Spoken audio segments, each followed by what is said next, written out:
It is my pleasure and honor to present to you the Honorable Jared Polis, Governor of the best state in the nation, Colorado.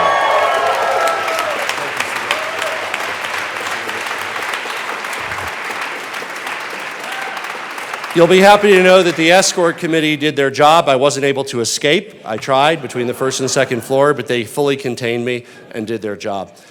Speaker McCluskey, President Fenberg, Majority Leader Duran, Majority Leader Rodriguez, Minority Leader Lynch, Minority Leader Lundin, Lieutenant Governor Primavera, Treasurer Young, Attorney General Weiser, Secretary of State Griswold, First Gentleman Reese, members of the State Board of Education, justices of the Colorado Supreme Court, Ute Mountain Ute Tribal Treasurer Turtle, members of the Cabinet, Denver Mayor Mike Johnston, Aurora Mayor Mike Kaufman, Colorado Springs Mayor Yemi Mobolade, Fort Collins Mayor Jenny Arndt, U.S. Attorney Cole Finnegan, and of course, all the members of the Colorado General Assembly. There's a guide here for me, which is great, because there's a few of you, a few new ones I haven't met yet. Welcome. Over the last year, I've been thinking a lot about who we want to be when our great state turns 150 years old, in just 2 years. As we envision our future together, I'm often reminded of President Kennedy's speech at Rice University in 1962, because it was there that he articulated his bold vision, saying, "We choose to go to the moon in this decade, not because it's easy, but because it's hard." He took a seemingly impossible goal. Who would think going to the moon, something never attempted in human history, and he made it a mission. And the moonshot goal, as it came to be known, set a standard, not just for the United States, but for the world. And it ushered in a new era of American success and innovation. 7 years later, Neil Armstrong spoke those famous words, "One small step for man, one giant leap for mankind," turning the moonshot goal into mission accomplished. It wasn't easy, but with a vision to guide the way and that famous American work ethic, they got it done. Throughout Colorado's history, we've often been the ones leading the change, blazing new trails, turning our dreams into reality. We've literally moved mountains, building roads and tunnels and railroads through the seemingly impenetrable Rockies. We were the very first state in America to pass voting rights for women through a vote of the people, something our place did. That helped cement Colorado's place as a state that not only cherishes and upholds rights and freedoms of people, but expand those rights in pursuit of a more perfect state and a more perfect nation.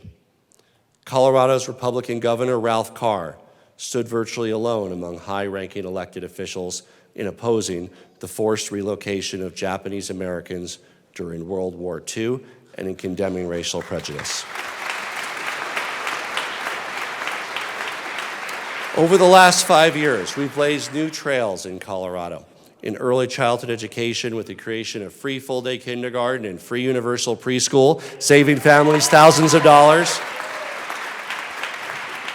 We've helped give more children a strong start in life. Colorado was the first state to legalize recreational use of cannabis, setting a standard for innovation and safety and economic mobility that's been replicated by states across the nation and countries across the world who come here to learn what Colorado did right. Now, thanks to our voters, we're once again leading the nation on natural medicine, unfreezing 50-plus years of stifled research to learn about the potential benefits for the people of our state and beyond. We're a hub for the groundbreaking quantum industry, with computing capabilities and job creation that even some of the most futuristic movies and novels, most of which I've read, could not imagine. And at long last, Colorado is the rightful permanent home of U.S. Space Command.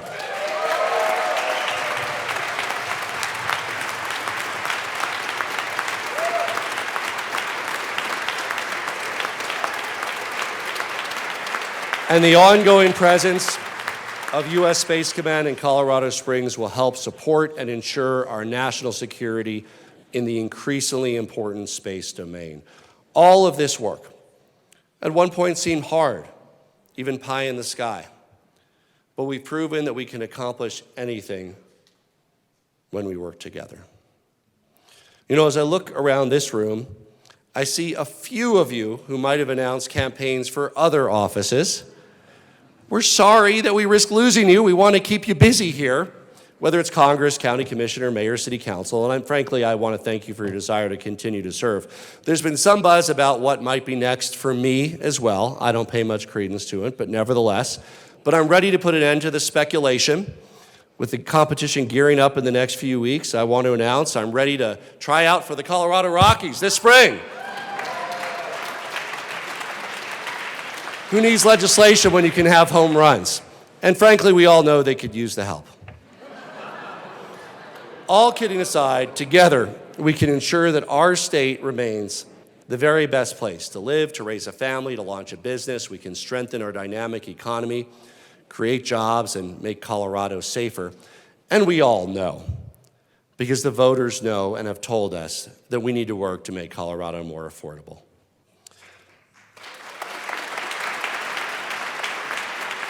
Together, we can create more housing for Coloradans at all income levels and increase access to convenient and low-cost transit opportunities, improve our quality of life, make the future of our state brighter and our state more livable. A better environment, cleaner air and water, a strong economy, and better transportation. The real-life situations that families face on rent or mortgage need no introduction or explanation to any of us because they loom large within our own personal friends and family network of Coloradans that are struggling to make their rent or mortgage every month. It's truly a matter of statewide concern. Simply put, we must create more housing in our state that Coloradans at all income levels can rent or buy in the communities where people want to live near job opportunities that pay well. And by reducing housing costs, we will also help decrease homelessness in our communities. And I want to thank the mayors who are on the front lines of this issue and have joined us here today. Denver Mayor Mike Johnston, Aurora Mayor Mike Coffin, Colorado Springs Mayor Yemi Mobilati, and Fort Collins Mayor Jenny Arndt. Let's welcome them.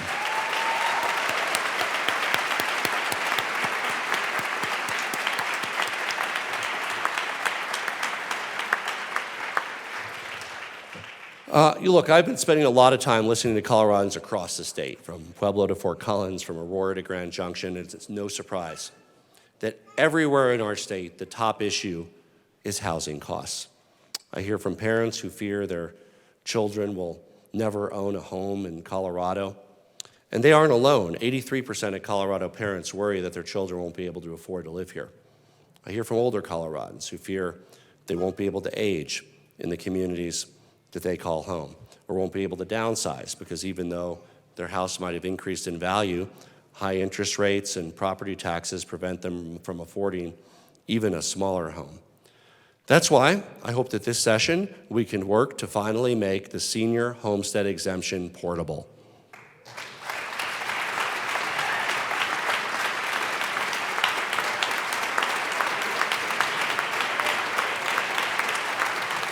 I also hear from young parents who want to raise their children in a home of their own, from frontline workers, from teachers, firefighters, police officers, healthcare workers. I thank our exceptional state workforce, many of whom can't afford to live near the community that they work and are forced to spend significant time and cost on the road getting to their jobs. I hear from business owners who have difficulty recruiting the talent they need, college students who sadly have lost hope and don't believe that home ownership will ever be a part of their future. In our state, there's a sense of hopelessness and despair around housing that's on par in some ways with how people feel about the divisiveness of our national politics. Since the start of 2022, higher interest rates and home values have driven the typical mortgage payment up by over 70%, and income has simply not kept up. To do nothing would be, as Spock would say, highly illogical. Last year, we took an important step, banning growth caps that outlawed new housing in our communities thanks to the leadership of Representative Lindstedt and Senator Gonzalez. And I also signed an executive order to remove bureaucratic barriers and cut through red tape, reducing turnaround time on contracts and grants from the Department of Local Affairs and the Division of Housing to 90 days. The state is putting our skin in the game and doing our part to solve the housing crisis. And with your partnership, we can and we will build on that progress. Together, we can create a Colorado where homeowners have the property rights and financial tools that they need to build an accessory dwelling unit, also known as a granny flat or a mother-in-law cottage or a casita for an aging parent or a long-term renter, creating more housing supply that's inherently affordable and filling critical gaps in our communities near job centers. According to a recent survey, more than 80% of Coloradans are supportive of allowing ADUs in their communities. Today, we're joined by somebody that shows the success of accessory dwelling units, Joseph Acefa, a Coloradan who directly experienced the benefit of ADUs. Joseph said that the ability to build an ADU on his property with the Denver Housing Authority has been a game changer for his family. Increased his property value and created another lower cost housing option for the family of four that he's now renting to. Please join me in welcoming Joseph, who's here today with his family.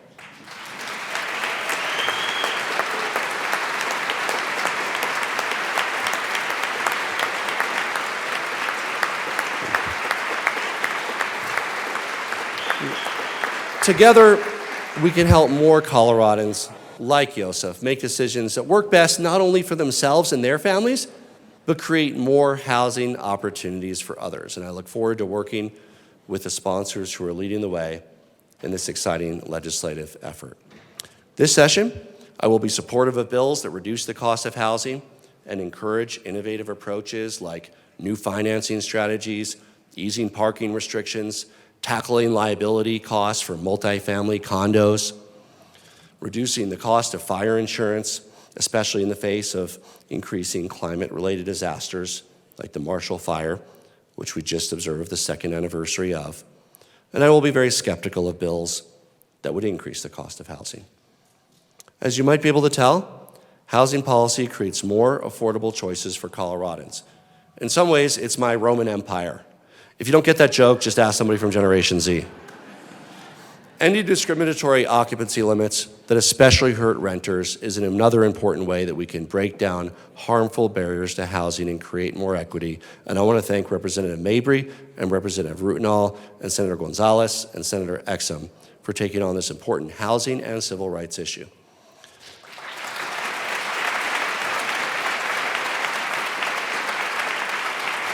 When it comes down to creating a Colorado where people from all backgrounds can live in homes that they can afford near accessible and reliable transportation options, buses, biking, walkable neighborhoods, imagine leaving your home and heading to the train stop or bus station just a few blocks away. Maybe you walk or ride your bike.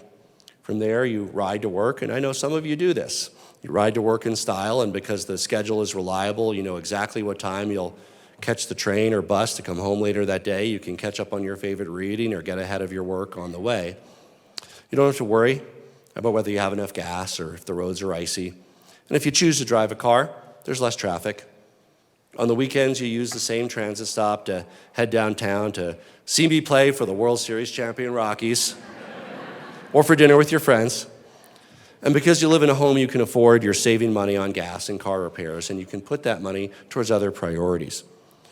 What a wonderful day in Mr. Rogers' neighborhood, and soon more neighborhoods across Colorado. And this is already happening in communities like Old Town Arvada and downtown Fort Collins, where thriving downtown centers are built around business and commerce and transportation and housing. But we need more shining examples across our state. Transit-oriented and connected communities can create a better future for our state and drive our prosperity and our enjoyment. With less traffic, more housing people can actually afford, better air quality, and we want to provide the tools that our communities need to make it happen. And this year I'm excited about a proposal in our budget that will help local governments build housing infrastructure in transit-oriented neighborhoods by addressing construction hurdles like access to water, aging sewage and stormwater systems, and by increasing opportunities for walking and biking, busing, all forms of transportation. It's a start, but we need a well-rounded approach, and that includes goals for housing that every community can work towards in their own way. These goals should consider jobs and cost and zoning capacity and transit areas and housing density, and of course factors like regional equity and infrastructure and water efficiency. We also need transit-oriented housing policy that incentivizes communities to not only meet meaningful goals and provides accountability, but rewards jurisdictions for going above and beyond. I'm excited that my budget also expands the state affordable housing tax credit, providing crucial financial incentives for transit areas that will help with affordability and to build out this compelling vision for quality of life. I want to thank Representatives Judah and Representative Woodrow, Senator Hansen and Senator Winter for their work to help more Coloradans live in transit-oriented communities and achieve this powerful vision of more affordable housing and transit that works in our great state.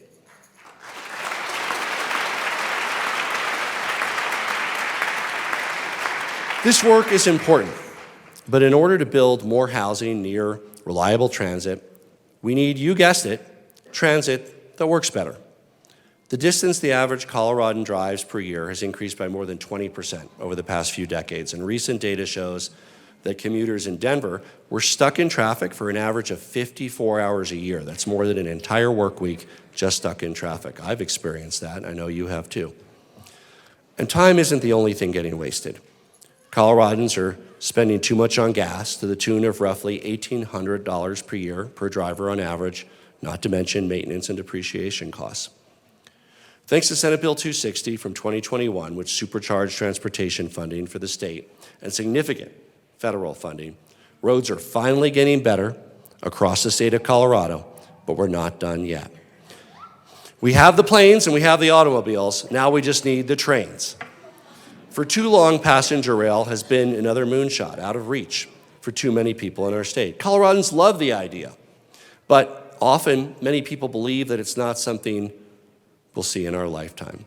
Yes, it's big, and yes, it's bold, but I'm here to tell you, passenger rail service that works is within reach. Agatha Christie wrote, "To travel by train is to see nature and human beings, in fact, to see life." And we have a vision for delivering on Front Range and Mountain Rail that will create access points across the state that connect people to more housing, more businesses, and more jobs, getting people places quicker and less expensively, and we're going to get it done. After years of waiting, the pieces are falling into place. The federal government has approved more than $66 billion, that's billion with a B, to create a world-class rail system for the country. So it's not a question of if the United States will see a massive expansion of passenger rail, but it's simply a question of whether Colorado will seize this opportunity and get our share of those federal dollars to deliver passenger rail to the residents of our state.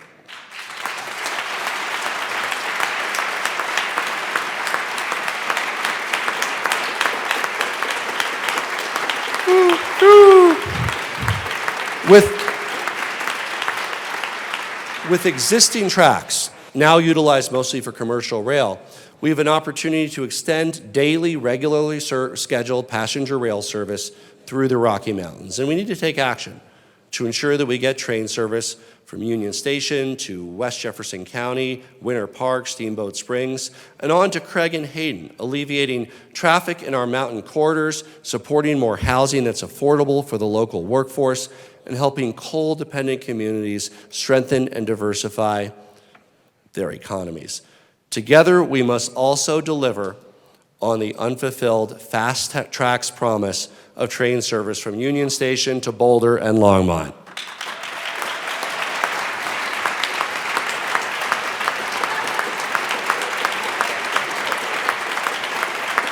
And not 2040 something, not 2030 something. And of course, on to Loveland and Fort Collins. Again, this isn't pie in the sky. We can do this through a joint effort between CDOT, RTD, the Front Range Rail District, and we can start that work now. The problem of unfinished public transit in our state has simply gone on far too long, and taxpayers are sick and tired of paying for services that they're not getting. If we move boldly this session to seize these unprecedented federal investments, we can look to lock in transformational passenger rail opportunities in time for our 150th birthday in 2026. The story of our state's founding and our early economic success is intertwined with the historic railroad expansion of the 1880s. Just as our dreams for the future will be intertwined with the expansion of passenger rail and transit-oriented communities. I look forward to partnering with Senate President Fenberg to ensure we take the opportunity to get this done. These efforts need to be combined with a more expansive statewide bus system. Colorado has seen the exciting success of Bustang and Snowstang and Pegasus, which connect nearly 300,000 Coloradans already just last year across our state. And that means 300,000 cars off the road and less traffic.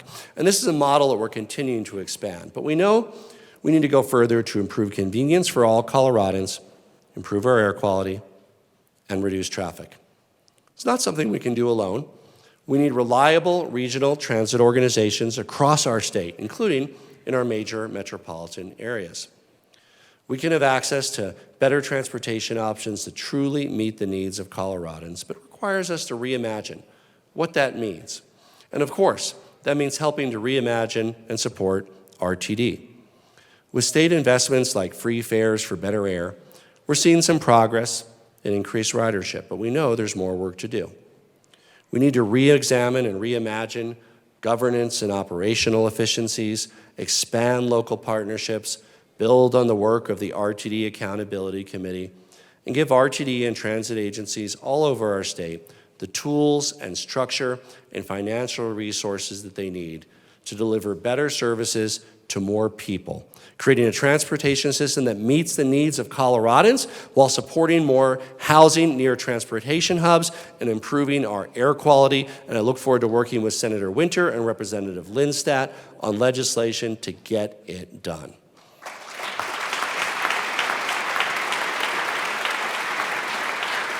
So we can actually deliver on the housing and transit solutions, the two are wedded together, that Coloradans are demanding. As Yoda would say, do or do not, there is no try.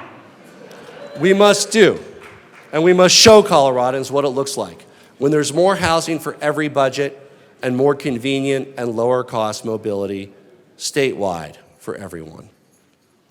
Nothing is more important to our fundamental health of our communities than public safety. And I want to take a moment to recognize the men and women and law enforcement and the members of the military that are here with us today. If they can rise, and we can express our gratitude for their service.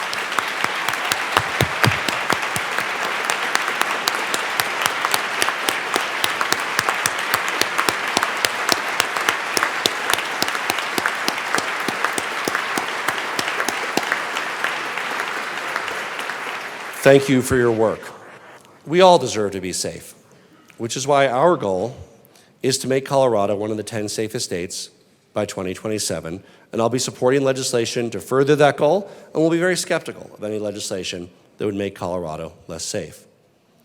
Over the last few years, we've made important investments in effective, locally driven efforts, including training and support for local law enforcement, that's resulted in scholarships for 135 recruits to attend the Post Academy, 194 law enforcement recruitment events across the state, more than 900 training sessions, and more than 400 community outreach events.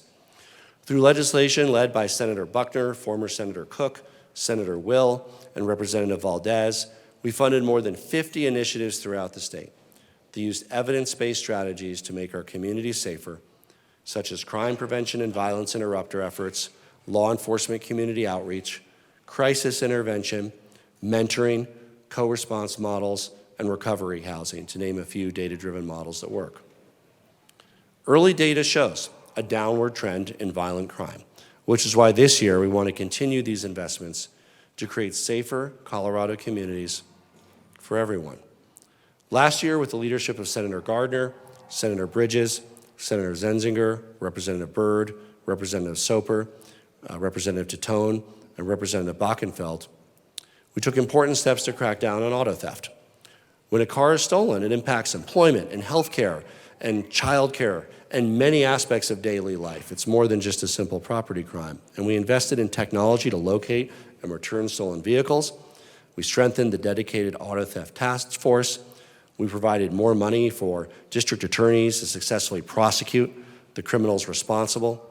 And we took action to make criminal penalties tougher for auto theft by eliminating the value of vehicle from consideration. I'm proud to report to you that we're starting to move the right direction. As of September of last year, Colorado has seen a 21% year-over-year reduction in stolen vehicles, a 27% reduction in the city of Denver, driven by a major reduction of auto theft at Denver International Airport.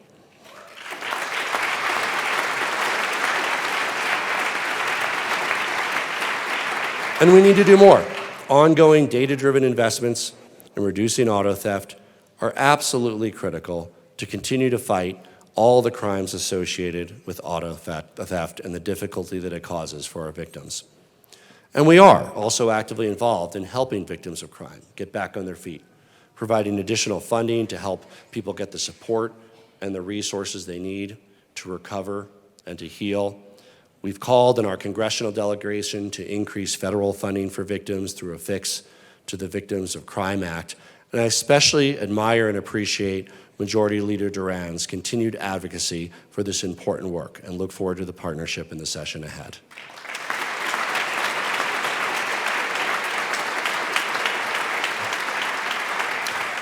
Sadly, in the last few months, there's been a dramatic increase in horrific acts of hate across the world, including here at home in Colorado.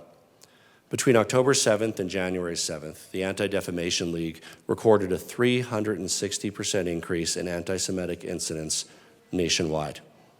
The rise in anti-Semitism, Islamophobia, and hate in all of its forms is simply unacceptable in the state of Colorado.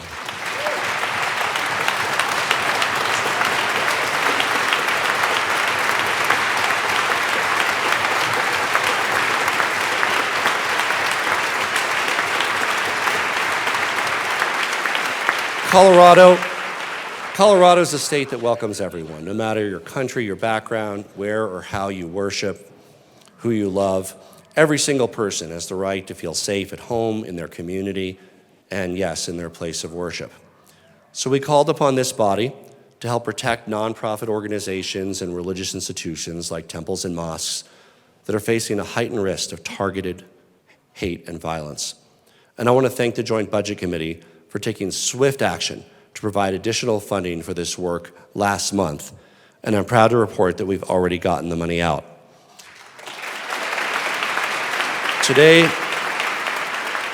we're joined by educators from Beth Jacob High School of Denver and the Islamic Center of Fort Collins, both of which receive funding supported by the state of Colorado and are using it to make security improvements and better protect their communities. Please join me in welcoming them here today.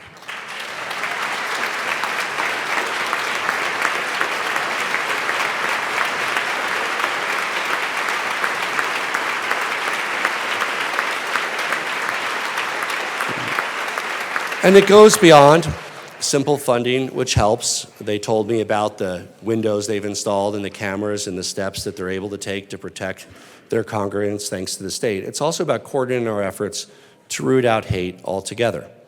In keeping with our commitment to public safety, Colorado is leading the nation in our work to prevent gun violence, whether it's strengthening our red flag laws, establishing waiting periods, requiring safe storage of firearms if kids are in the household, or the work on banning ghost guns. We're a model for the nation in practical, common sense solutions to reduce gun violence while protecting our cherished Second Amendment rights. And I want to thank Senator Tom Sullivan and his fellow legislators for their work to make this possible.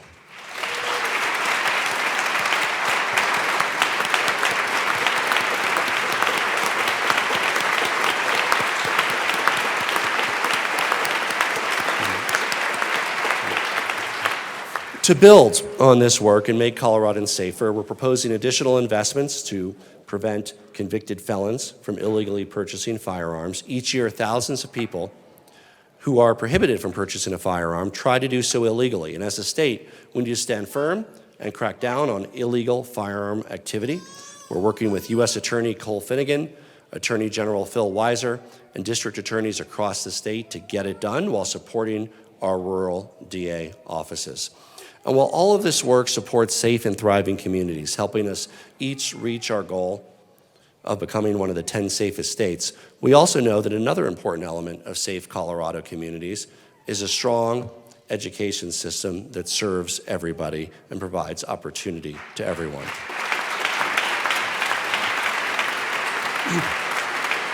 Education is a universal key, opening the doors we never even dreamed existed, transporting us to distant lands, exploring the deepest oceans, and catapulting us to the moon. Education opens our eyes to new ideas. It invites us to dream big dreams and to give us the tools to turn those dreams into reality. Education, as you know, has long been a passion of mine. I know it's a passion that's shared by many, if not all of you here in the room today. With the leadership of Senator Zenzinger and Senator Bridges, Representative Byrd, and Representative Garcia, Colorado took urgent action in the special session to ensure that more than 300,000 Colorado children have healthy meals throughout summer, thanks to Summer EBT.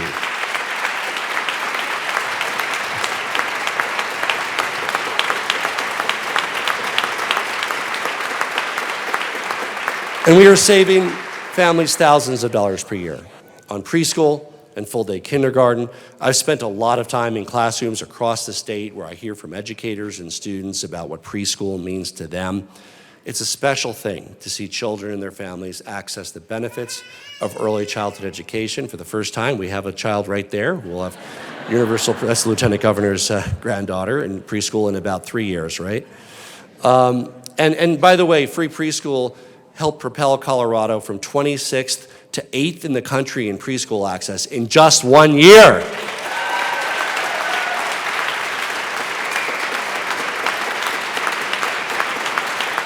And I want to thank the voters of our state, and both universal preschool and, of course, the new ballot initiative to keep the overage passed with more than 2/3 of the vote. And in this day and age, passing red counties and blue counties, rural counties, urban counties, Republican counties, Democratic counties, you named it, people said kids ought to be able to go to preschool. That's a powerful statement and will have a powerful impact on the lives of Coloradans.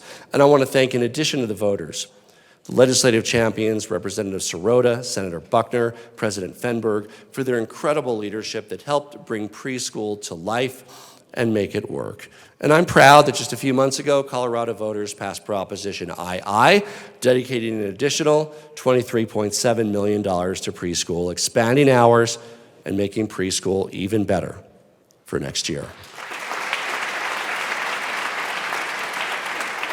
I'm so excited that in the very first year, about 40,000 kids are enrolled in preschool, saving each family more than $6,000 per year. And I'm proud of what's going on across our state in public education. I'm proud of our Bright Spot Award winners. These are schools around the state with major increases in student achievement in areas like math and science during some very challenging years for education.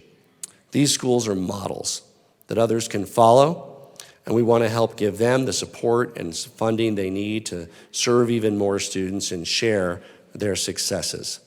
So please join me in welcoming principals and educators from 2 Bright Spot Award winners who are here today. Paonia Elementary in Delta County, a Science Bright Spot Award winner, and Miniqua Elementary in Pueblo, a Math Bright Spot Award winner.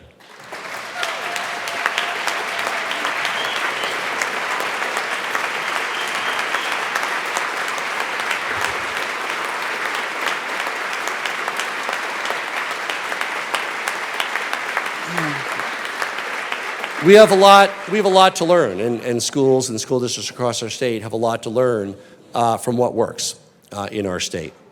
Last year, we passed bipartisan legislation to help more students and educators access the resources they need after school hours to improve math achievement, including more hours focused on strengthening their skills. Thanks to the leadership of Representative McLaughlin and Representative Pugliese and Senator Marchman and Senator Lundeen. And now we want to work with you to expand out-of-school opportunities to boost science achievement as well. So important for kids' success, and for Colorado's success in our second 150 years, and I look forward to working with you to get that done. But our work is far from finished. This year, thanks to the leadership of the people in this room, and after a decade, more than a decade, of 15 years, we are finally eliminating the budget stabilization factor.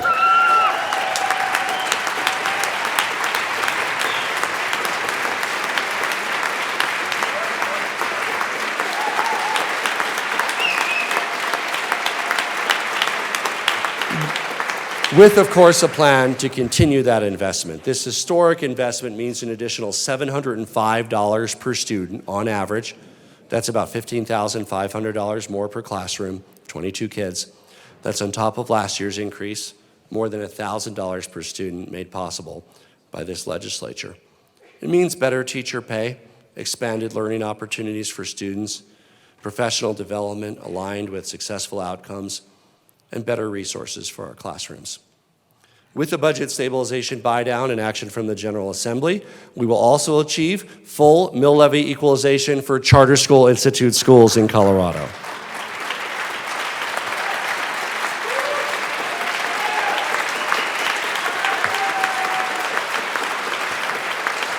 This has been a long time coming, and we are thrilled to fulfill our commitment to voters and enter a new era of full education funding in the state of Colorado. And just as we continue investing in students from preschool through high school, we also need to continue to invest in the success of lifelong learners after graduation, powering our economic growth, preparing people of all ages for successful careers.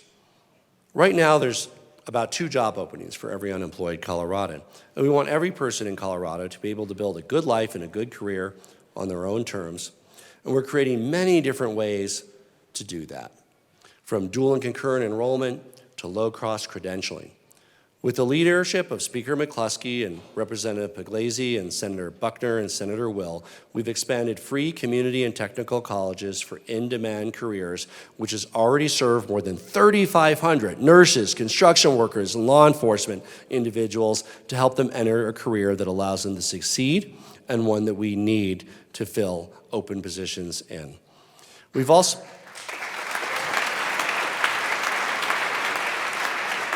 also partnered with businesses to develop needed training pathways. We've created a pilot scholarship program to support innovation in education. We're working with higher education institutions to keep tuition low through innovation and greater efficiency. And thanks to Representative Lukens and Representative Catlin and Senator Roberts and Senator Pelton, we're developing the next generation of farmers and ranchers through the Agricultural Workforce Development Program, helping young people, particularly in rural areas, get real-world experience of working on a farm or ranch through a paid apprenticeship. But we know that we need to go further.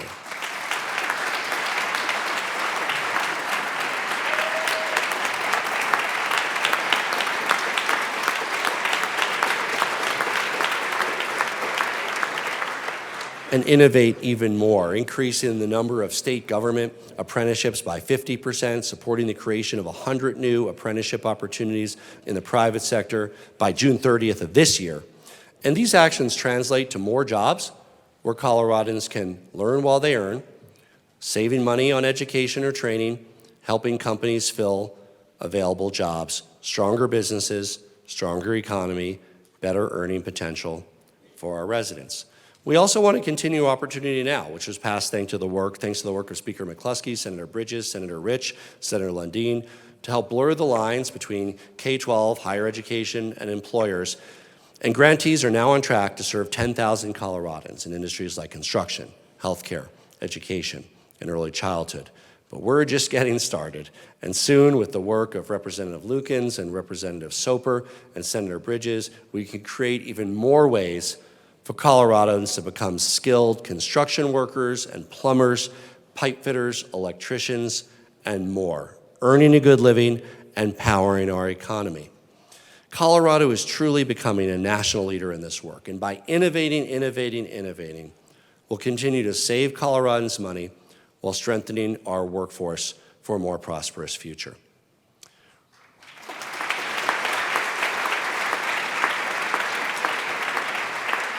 We are also continuing the important and critical work of saving people money on health care, which after housing is the second largest cost that Coloradans face. Since day one of my administration, starting with the creation of the Office of Saving People Money on Health Care, we've been bold in taking on the entrenched special interests and tackling the true cost drivers in health care. Our work to save people money on health care is led by our incredible and dedicated Lieutenant Governor, Diane Primavera.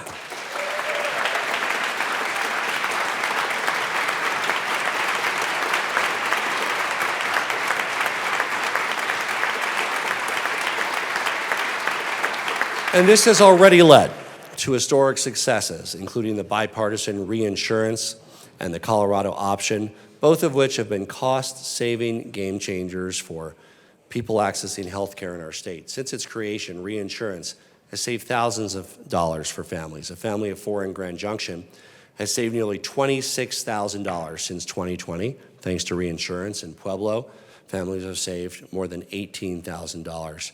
That's real money. And I want to thank the bipartisan legislators who work to make these savings possible. Other states, even the federal government, are taking notice and modeling their own efforts after Colorado's. We've also capped the cost of insulin in last session thanks to the leadership of Senator Roberts and Representative Mabry and Representative Judah, EpiPens as well. But we know that our work isn't done.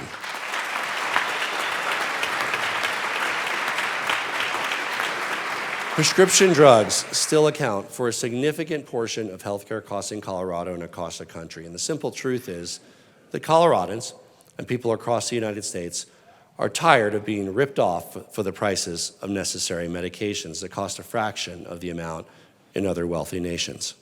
Spending on prescription drugs in the U.S. is double that of other countries. Nearly 10% of Coloradans were unable to fill a prescription because of costs. That's why we continue urging the FDA to approve our application to reduce lower cost, to allow more for lower cost prescription drugs by importing prescription drugs from Canada, and why the Prescription Drug Affordability Board is so vital to this work. We're also proposing more support for the individuals who provide home-based care, helping more Coloradans connect to services through better technology, and especially as we approach what would have been the 51st anniversary of Roe versus Wade, I appreciate the steps the General Assembly has taken to protect personal reproductive health decisions, including abortion, reminding us all that Coloradans value the freedom to make our own choices.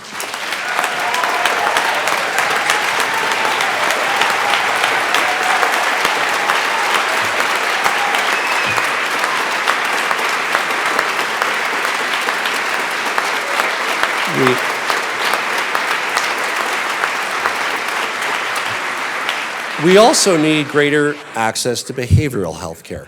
And to build on the success of iMatter, championed by Senator Michelson Janae, our budget calls for more support for behavioral health, better autism care for youth, expanded care for youth facing acute and severe behavioral health challenges, investments in mental health support for our rural and agricultural communities and those involved with the criminal justice system. At the heart of all these conversations are the Coloradans that we're working to expand access for and helping save money, which is why I continue to make this work a top priority. It was important then, it's important now, so we need to innovate and look for more ways to lower costs and save people money on health care.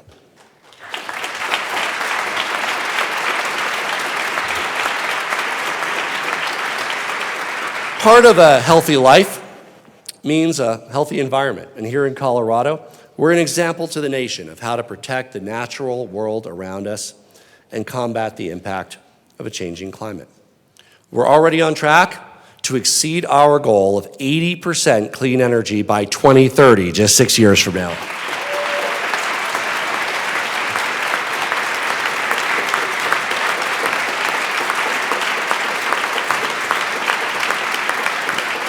We have one of the most ambitious strategies in the country to reduce local air pollution from the oil and gas and transportation industries, including achieving electric vehicle sales that are 6 times higher than when I took office. And we look forward to working with the legislature to advance our budget requests to further improve air quality, utilizing recommendations from environmental justice advocates. My administration has delivered on more than 95% of the actions outlined in our first greenhouse gas pollution reduction roadmap, and will soon be releasing our second roadmap with more than 40 new actions. We also are grateful that we now have federal funding to achieve these goals even faster, thanks to the work of United States Congress and President Biden.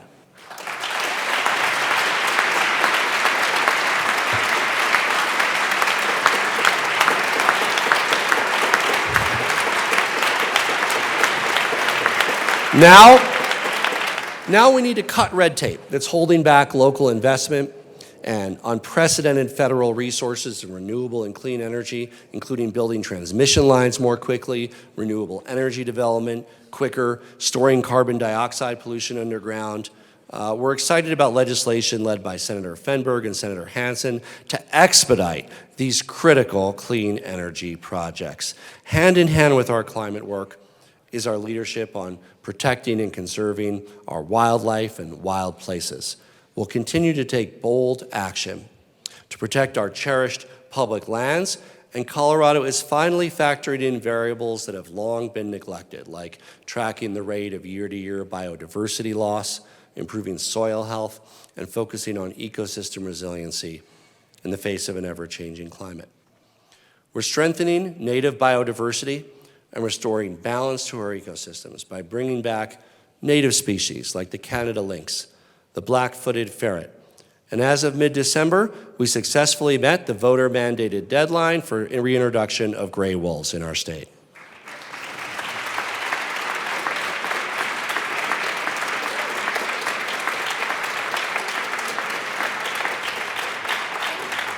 We also need to protect that progress by continuing to invest in non-lethal conflict minimization that works to help our farmers and ranchers thrive in this inclusive future.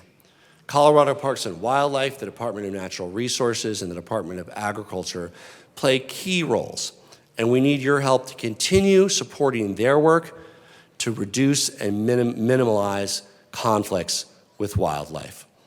We've also invested nearly $300 million into our precious water resources towards implementation of the visionary Colorado Water Plan and remain committed to aggressively defending Colorado's interests and rights in the Colorado River negotiations.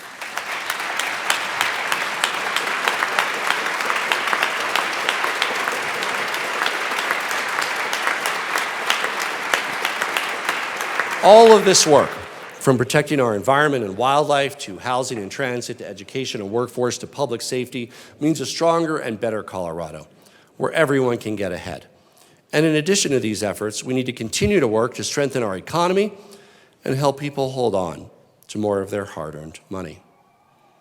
Thanks to Colorado's amazing success, we're well on our way towards another record year of Tabor surpluses projected to be between $1.6 and $1.8 billion with a B dollars. A healthy Tabor surplus is, of course, a sign of a strong economy, but also a signal that the tax rate is simply too high.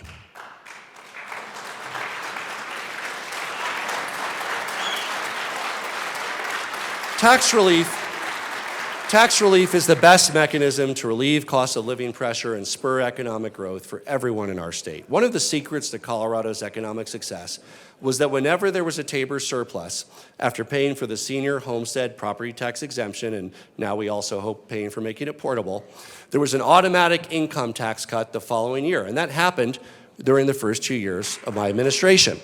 But since we've now, thanks to the voters, permanently reduced the income tax rate, that particular mechanism is no longer active. And I know that a couple, maybe a few Democrats in the past have been skeptical of reducing our income tax rate, but cutting the income tax rate is the most effective way to further our economic growth.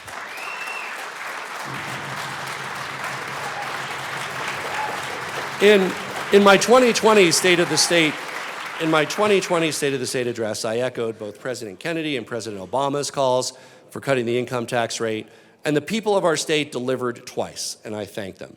President Kennedy didn't just launch the moonshot. He delivered the largest income tax cut in the history of the United States, saying that income taxes exert too heavy a drag on growth and reduce the financial incentives for personal effort, investment, and risk-taking. And those cuts in the income tax help spur America's astronomical economic growth.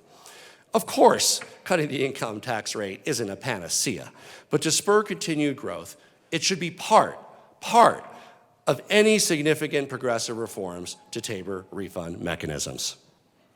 Isn't that great? We got applause from nobody, which means we all agree. Good. It's a compromise. Work together. Likewise, we know that property taxes are part of what's driving up the cost of living in Colorado. So let me take a moment to commend the General Assembly for your hard work during the special session last November to reduce property tax rates. Thanks to your efforts, we're saving Coloradans money in the short term as we work together towards a long-term replacement to the Gallagher Amendment to keep property taxes low. And I urge you to do as much as you can to reduce property taxes this session.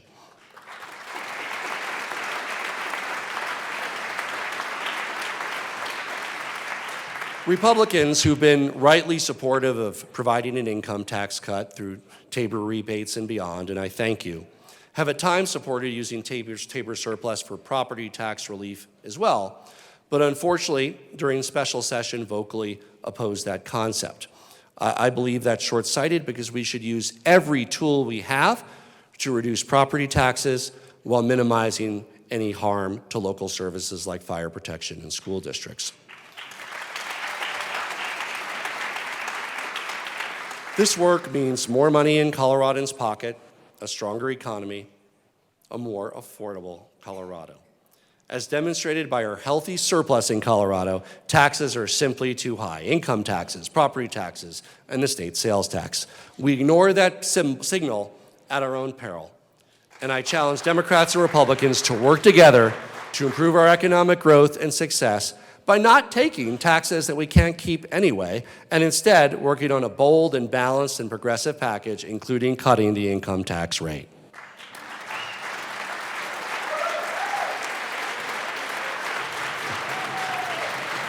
And while we might not agree on everything related to Tabor, I want to talk about something we can all agree on.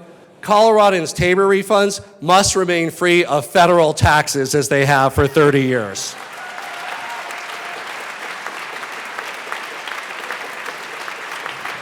And I want to thank Senator Bennett and others for this continued work. We're working closely with the IRS, and we're steadfast in our commitment to help Coloradans keep more of their hard-earned money.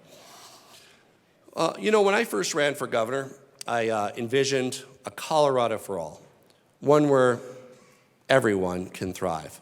And we're guided by that same mission today. No matter who you are, no matter who you love, no matter your faith, where you came from, what you look like, regardless of your age or ability status, how long you've been here, whether you've just arrived or been here for generations, you belong.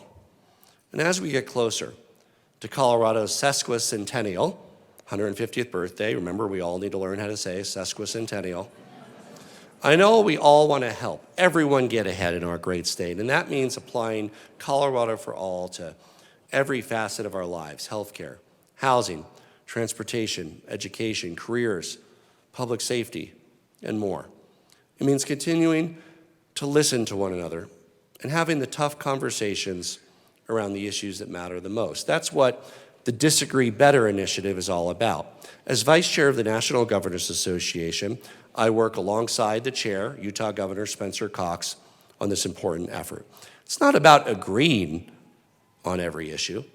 For instance, Governor Cox and I can't seem to agree on which state has better skiing, even though it's obviously Colorado.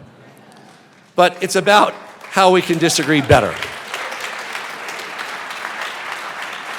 This is something that Colorado is particularly good at, but these skills are often challenged, both between and within our own political parties, especially as we feel the vitriol of national politics. Too often, it can feel that our disagreements are what define us, and that the gap can seem daunting and too big to close. As Arthur C. Brooks wrote, almost no one is ever insulted into agreement. That's a very important lesson. As highlighted by our leaders yesterday, President Fenberg, Speaker McCluskey, in their opening day remarks, when we lose that ability to listen to one another, we see the cracks in our democracy and civil society widen, and we let opportunities pass us by.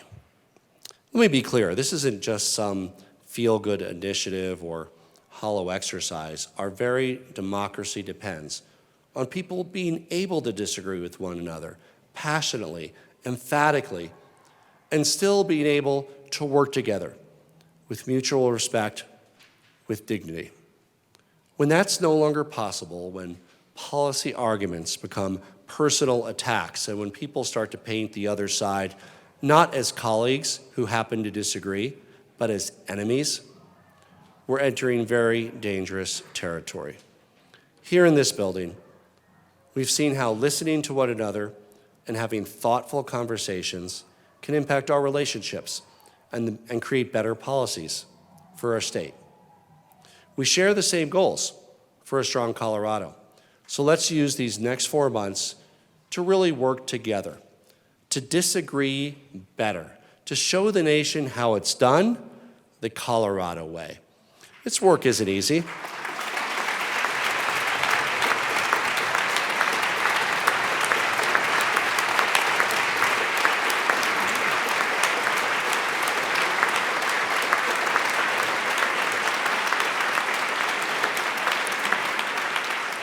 The baby's back. Good. If this work were easy, it would have been done already. But here in Colorado, we dream, we dare, and we do. And this year, we choose once again to tackle what is hard, what truly challenges us, as President Kennedy said, not because it's easy, but because it's hard. So as we prepare for the year ahead, know that the state of our state is strong. When we work together, when we disagree better, nothing is beyond our reach. Thank you. God bless you all. God bless Colorado. And God bless the United States of America.